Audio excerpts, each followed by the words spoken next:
Ido mana eba. Igala na eba. Igbo nke na eba. Delta na eba. Ugbo cha na eba. Cross River na eba state na eba. Akwa Ibom na eba. Ebonyi na eba. Enugu na eba. Anambra na eba. Ebonyi na eba. Abia na eba. Imo na eba. Eba na onye ise. Igala na eba. Mmiri na amai eba tata mmiri ngozi. Mmiri Biafra. Mmiri ayeji nwere onwe anyị. Anyị si anyị na-ekwuta. Bụ na anyị na-ekwukite ọnụ Biafra niile. Onye iwe na-ewe iwe eze. Onye megidere iwe eze. Sata ahụ ndị eze. The monarch of Biafra. Ụmụ ọgbụ ndị eze Biafra. Onye ọbụla ekwuru okwu ebe a ma onye ọbụla mmụọ Chineke nyere ohere ya kwuo okwu ebe a. Ya kwuo ya nke ọma. Onye kwuo okwu na anyị chekwuchitere ya. Ka Chukwu oke abịa ma. Ndeze kwon.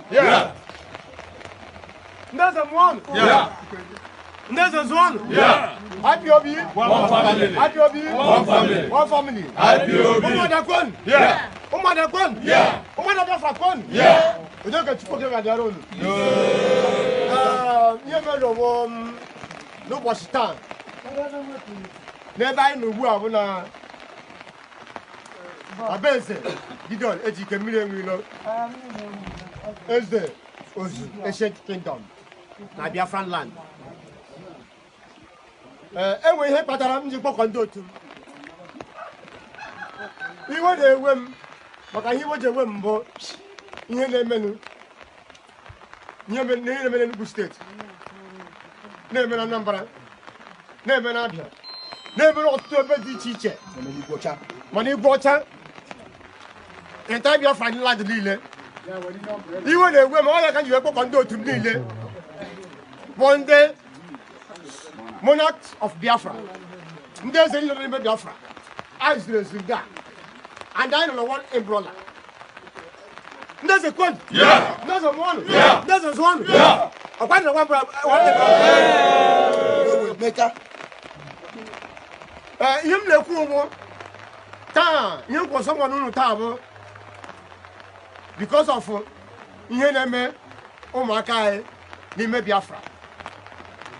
Otu ndị zoo chegbuchi ụmụaka anyị, otu ndị Fulani si bịa n'ala Biafra were egbuchi ụmụ Biafra niile. Ọ dịghị ya obi mma, mana ekele dị Chukwu oke abịa ma onye nyere Nnamdi Kanu, Maazị Nnamdi Kanu, ka ọ bịa napụta anyị bụ onye aka ndị zoo. Chukwu oke na anyị na-ekele gị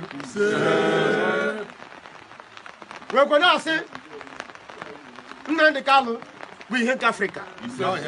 Nnamdi Kanu ihe nke Afrịka. Nnamdi Kanu ihe nke Afrịka. Nnamdi Kanu ihe nke Afrịka. Nnamdi Kanu ihe nke Afrịka. Nnamdi Kanu. Because ihe na-eme dị nnukwu. Chukwu oke abịa ji ya kwa ngwa ọrụ n'ala Biafra. Ihe ha na-eme bụ ndị zoo ka anyị ji gbakọta ugbu a were ekwu wee si o Maazị Nnamdi Kanu ka anyị na-echebu ka o kwuo okwu maka ihe otu ha si eme anyị achọghị ka anyị jikiri ya nwụọ, chọọ ka anyị lụọ ọgụ. Nnamdi Kanu anyị chere, onye ndu anyị eme gịnị anyị chere, mana ugbu a emetụtataghị anya mere elu ya were ekwu si o na ihe ọbụla gbasa ndị zoo otu ha si egbu anyị na ihe presịrị onye ọdịkwa njikere, onye were ihe o ji echekwara wee chekwara onwe ya. Anyị agaghị anọ hapụ ọtụ ha gbuo ha ya otu ahụ. So here je ku here wo I dey kwela ko for ala.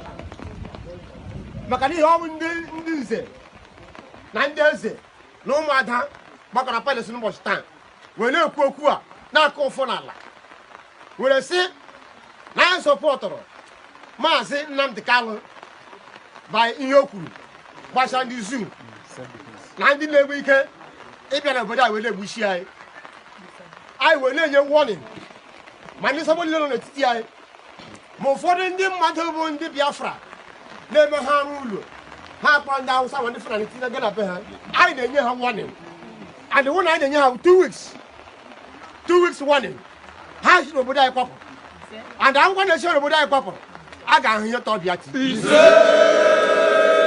a ga-ahụ ọkụ so now taa ka anyị nyere warning last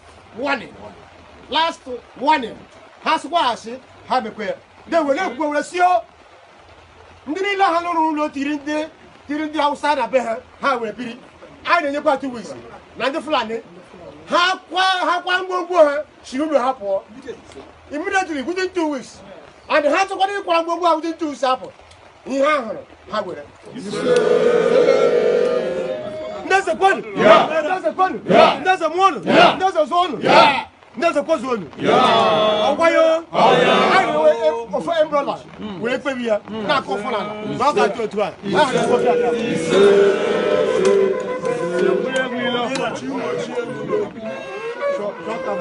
ndeze kwanu ndeze kwozụọnụ ndeni ya mma ọ bụ anyị wabụ ndị nwali Biafra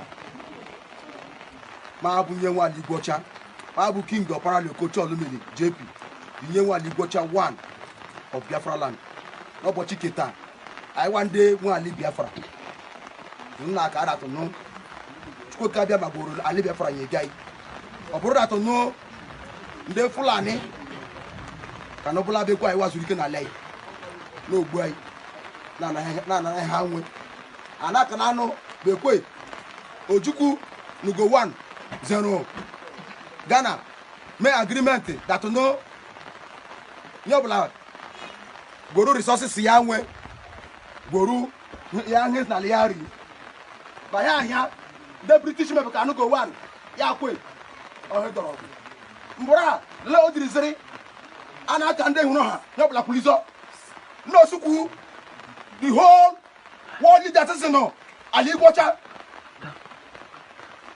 akwulizo oge tolam ana ihe n'ụbọchị keta 2 weeks ultimatum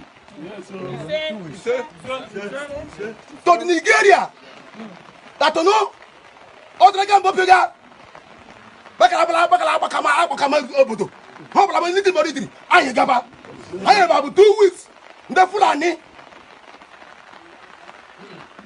what we're going to do now? Don't know 2 weeks time. What hola? Other thing by like the beggar. No, to go the Avengers. Egbasu. Asawana. I take over. Okay, Tolam. Okay, Tolam. Ejemini. Abacha. Okay, Tolam. Cap the time. I'm come up with you. How do you contract an idea? I need to Biafra, ta. Those a problem. Biafra, battery. Odraga, Ayeba, Nandekalo, but you I allow to say. I think hazy. But they make it. Kabalay. Our pastor here. Kabalay. You know, the Gana Nandekalo, which are for. You want a battle? The battles on the ground. Odraga of Labelli. Ayeba. He said, can I make out? Oh, hey, Biafra. That mene tambar. That mene zo. Ogoni. Tu we meropia ogoni. Ani Gokana. Tai. Lele me. Koba da. Kodene nu. Epia oro. Ele Fulani. Ebe ino. Epima. Me nyake. Eyon mi Biafra. Nkana mwe.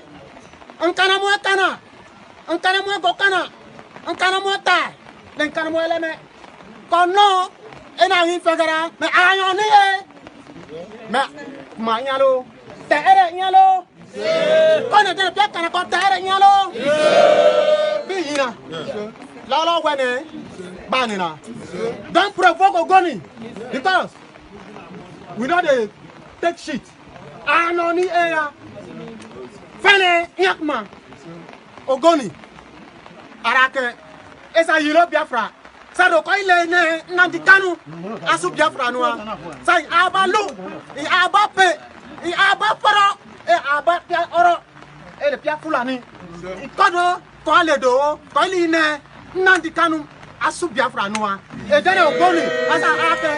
Enyo be ino. Kodo aledo wo. Aya. Mede. Oya. Oh hey Biafra. Oh hey Biafra. Oh hey Biafra. Oh hey Biafra. Abong ensho bela di do.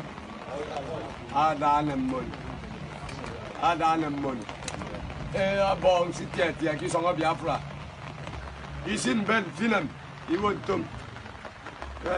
Agwa abo. Ajiribo ikala bai bat. Ajiribo ikala bai me. Quay bùng tiền đi tăng cái con này qua cái gì tăng cái có cái film có một loại ba li ki số đấy một lúc plan ấy phải li bông cái song chỉ lại bông mà by force chỉ đi tăng cái con này qua personally I mean ta bông bên này thì cái tăng cái con này qua sẽ tăng cái tụi anh mới phải bông Britain phải bông all the Roman empires China phải bông anh mới dạy song cái Biafra mà chỉ có cái anh mới cái gì Oh hey Biafra! Oh hey Biafra! Oh hey Biafra! Biafra Makano! I, on behalf of the entire Biafra land, on behalf of the Biafran monarchs, Ndeze Biafra, Ndeze Nozo Mobo Ada Biafra, though I want to use this opportunity to beg the indulgence of every Ndezeno here to allow Ada Biafra to make few words on behalf of Ndada. Okay. It's very necessary. Okay, so oh hey Biafra. Oh hey Biafra. Warning anyị na-enye ndị zoo. Maazị Nnamdi Kanu Ọhamadike wa. O metere agụ n'ụla. O jidego zoo kwa agwụgwụ. O kwuo na sio na chọrọzie ndị Fulani n'ala anyị ha na Sambisa forest. And from today onwards, no more killing. This thing started 22nd June 1947 by British colony. All this killing, Britain, you people are behind it. And we saw no to killing again. We don't need any massacre. If you are holding any house of any Fulani in your house, you better sack that person right now. We gave you people 2 weeks or whatever you people, you take it. And you don't have to blame us. We have everything it takes us to restore our land. So from today, I am solitary behind Maazị Nnamdi Kanu for all the good people of Biafra and not the saboteurs. And also monarch, and also elders. And you come 1 million or somebody man move away. Yeah. If you don't need Biafra, you got out. And you go full Kwaiza. I will one. And you will one. Oh, what in I will gain it. Oh, because Nanyana Rofuebe. Onya Abba Emi Tofonia. Abba Jenny Nugu State. Atopo. Ani Tonya. Abba J. Nasa National High School Atopo. Ani Tonya. Abba J. Nambo. Na 30th May. All the world. Na so na menchete. Ndebulebu. Sons of Biafras. Equal Yoruba. Nobody will kill you. If you mention Arawa, nobody will kill you. Immediately you say Biafra, then war will start. To show you that Biafra, we are special people. And you come and you're not making it. Igbo Chanya. Ebende is an ozone of Kaiku. Ebende is an Okaiku. Mothers come out. Oh, money can you? Nine was sad Royce. DSS, Jen first year in the Fulani. And a Wuna Kaduna Southern. And volunteer, where are you? Rise up. Operate one noon. Here, Chogene, Biafra.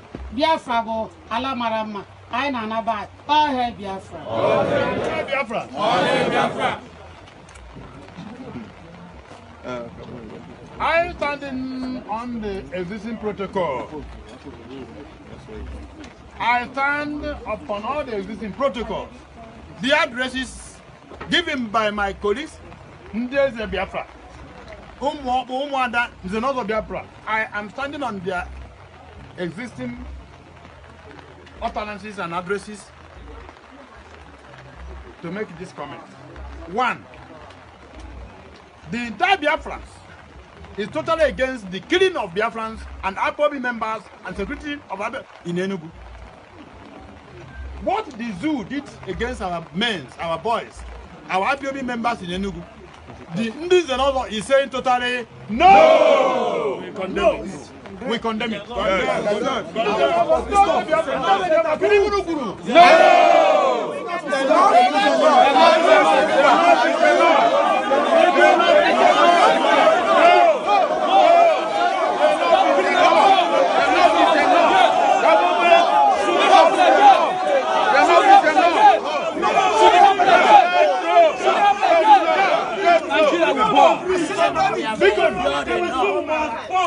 We do respect to every other things we are here. The reason why and the purpose of our gathering here today is to prove to the entire world that enough is enough. We cannot tolerate it again. Yes. From 1947, from 1909, from 1945, from 1932, from so many years till today, even from 1967, as fresh as it was, they have been killing Biafrans. They have been killing our people.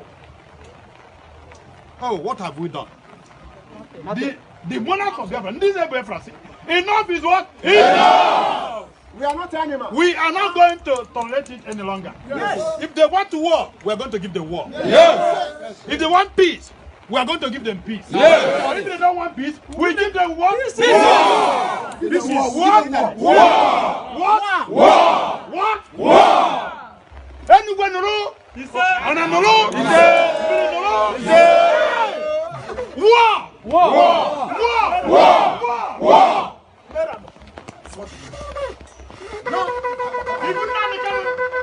It's not working with our directive and our instruction, with spiritual directive. The God of Biafra land is saying, no more tolerance. If they don't want peace, we give them war. We have been enduring enough. Biafra say enough is enough. For how long shall we be enduring? 21 boys, 21 men in Enugu failed for no reason. But Boko Haram are there killing Nigerian soldiers, killing Biafran citizens in the Nigerian zoo, and killing our police officers, killing our DSS, every Southern DSS, every Eastern DSS, every Eastern Army, every Eastern police. They were all eliminated in the north by Boko Haram and Franis through the army of the zoo. Hello. If you are mentioned a Christian, they will kill you. They tell you are a Southern, they kill you. After that, they even came to Anambra, came to Imo, came to Ugbocha, and Kwaibon and Bonyi, Ogoni, and started killing us. For how long? Enough is enough.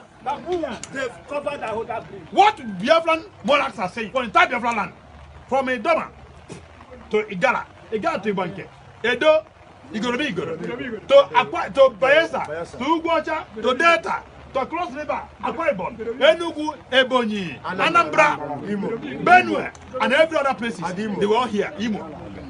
We are saying, we are acting and we are telling the entire world, the United Nations, that enough is enough. The US. We beg the indulgence to intervene now. We beg the indulgence of the United Nations to intervene now. Yes. Now. Yes. The area, the better. If what happened in 1967 happen again, it will be a solid condition. There will be no living thing in this. We are not, they have killed many of us. We don't mind our life, but we make sure that it will affect everybody. Yes. It could be them. Everybody. Using this opportunity again to tell and to speak to our saboteurs in Biafra land. Even though that are our saboteurs in Biafra land in diaspora, we are asking them to listen and to understand that it is not the best choice for them to be sidelined, to be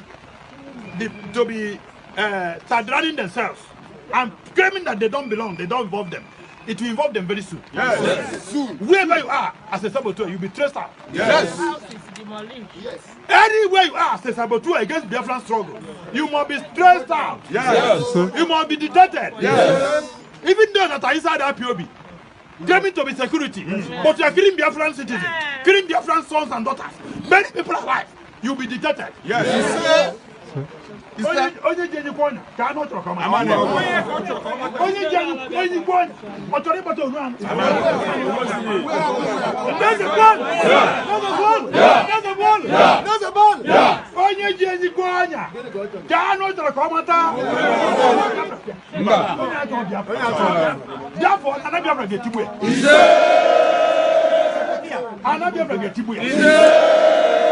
Biafra get tibu and we are talking and we are speaking to the entire Biafran in diaspora, DOS, the government of Biafra in diaspora, both Martin and Nanika, that let his eyes work. Let his eyes work. Let his eyes work. Anything that blocks his eyes, anything that blocks the eyes of our leader, Martin Nanika, through any means, or who can you talk to Chuko Kabia? So we find out about Chuko Kabia. Time for my better than this better. I never done better. Oh, my mistake, I know good time. That's good now.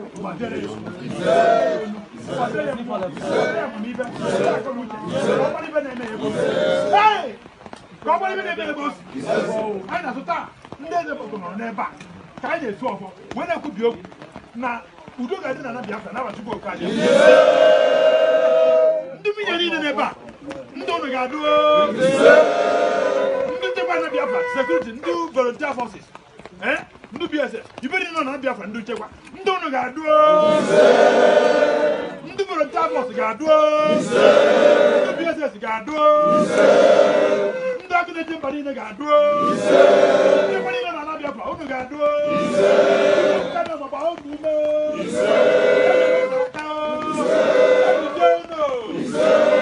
freedom is a Biafran monarchs in Biafra land. Today is the first day of September 2020.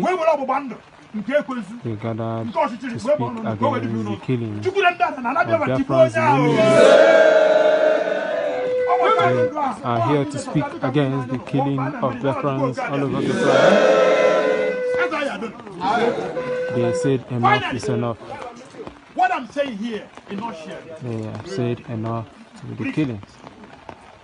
I'm standing a warning. For you, our mothers and our fathers. Keep watching. This is what we want in Biafra land is peace. Starting from progress Biafra land. And restoration of Biafra. Anything that will stand against it, let's cook and burn it for fire. And one, a secondary. All confusion from east, west, north, and south, entering the monarch, entering the Biafran IPOB, entering the Biafran government, both in Biafra land and in diaspora. Chuko Kabiama, maybe I never Chuko Kabiama. We are saying today, we stand by the truth. All those people that are fighting against Biafra, why they are in IPOB, whether you're under security, whether you're in IPOB, whether under the elders, whichever way you are, Chuko Kabiama. Brunya Kotwana and never to go to Kabiama. You look for Yana and never to go to Kabiama. Would take it a habit to Bukayo. I never to Bukayo. Bring Biafra to Bukayo. Abona Tibukayo. Obuga Ojari Tibukweyo, Aguba Tibukweyo, Iboriba Tibukweyo, Aizu, Urazoki Tibukweyo, Okuki Tibukweyo, Otale Groba Tibukweyo, I know what was it. Ebozu, Tibukweyo, Ogoni Tibukweyo, Ọ̀pẹ̀lẹ̀kù.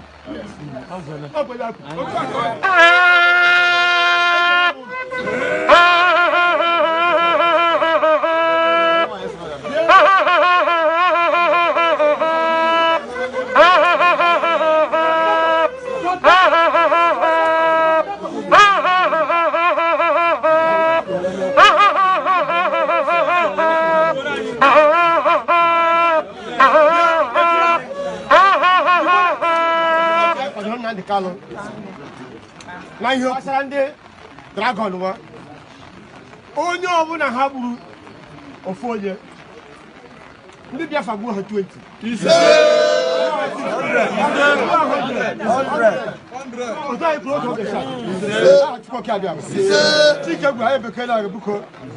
ala Biafra anyị na-akpọkuru ajala na Biafra anyị na-akpọkuru ohu mụ na ndị mmụọ ofu eze Biafra ike jikọrọ ọnụ obi gad anyị kpụkụ na gị maka anyị alụtago na obi nna anyị obi gad anyị sị ka aja ala niile dị n'ala Biafra dị n'ala obi gad ha ga-alụọrọ ya ha ga-alụọrọ ya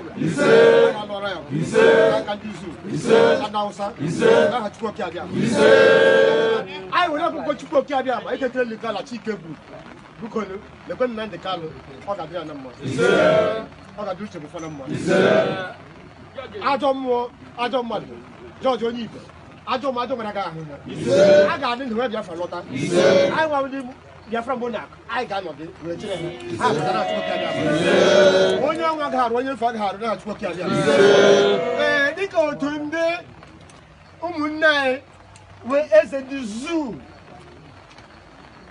zuu a na-akpọ Ohiri na ndị otu ya otu ha si wee na-ebitere ndị Biafra asị m ọ ga-adịrị ha na mma maka na-ebitere ndị Biafra na ndị ọhaneze ọ ga-adịrị ha na mma m jikwu ya ahụ agara ha agakwuru ndị Hausa ndị Fulani agakwa ndị Fulani wee garuo ebe ahụ wee kwekọrịta eburu ego bụ ihe ha were sị na the whole community na ha ga-enwe Fulani president n'ala Biafra and a na-abụ ha ego wee na-ahọkọ ụmụaka anyị wee na-aga ka ha mee ya anyị sị Chukwuoke Abiama ekekeliala ya kụ ihe n'ala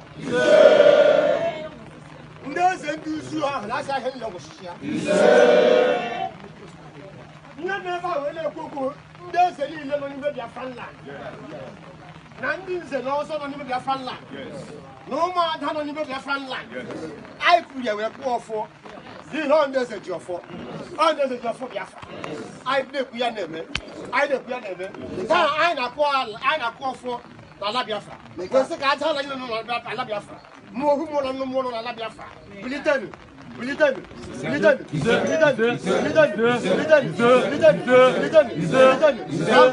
Chukwuoke Abiama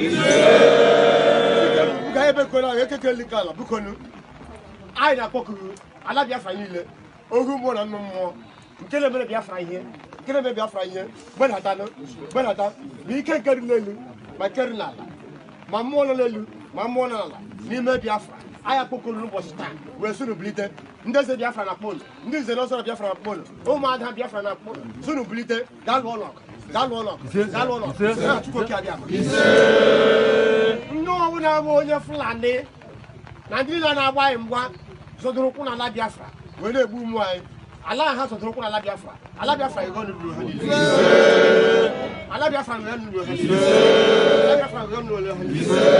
Chukwuoke Abiama ụfọdụ ndị ga na ndị zu ego wee bata na IPOB ha bata na IPOB wee na-eme ma ha kpọ ndị IPOB ga na-egbu anyị sị ha taa ọ ga-akwụsị taa ala Biafra ga-eloketi ha niile ha niile ga-aba obodo ala bụkọ ya arịọ na Chike bụ bukonu olee aha ha wee na-agbakwanụ mgba wee na-emegide Nnamdi Kanu ọ ga-adịrị ha na mma ọgadịrị ha na mma ọgwụ ọbụla ha gwọrọ society ọbụla ha mere mmadụ ọbụla ha na-egbu ha ji wee na-eme Nnamdi Kanu taa ma ọ nwaanyị dị ime ha na-egbu enyi na ndụ wee na-eme Nnamdi Kanu taa anyị na-ekwuru ndị eze niile gbakọrọ n'ụbọchị taa wee na-asọ ọkwa arụ ala Biafra ọkwa arụ ala Biafra ọkwa arụ ala Biafra bụ ala nna anyị Obi ga-abịa ọkwa arụ ndị eze na ndị ụmụ ọkpụ na ndị eze na ọzọ kwuru sọ ọkwa arụ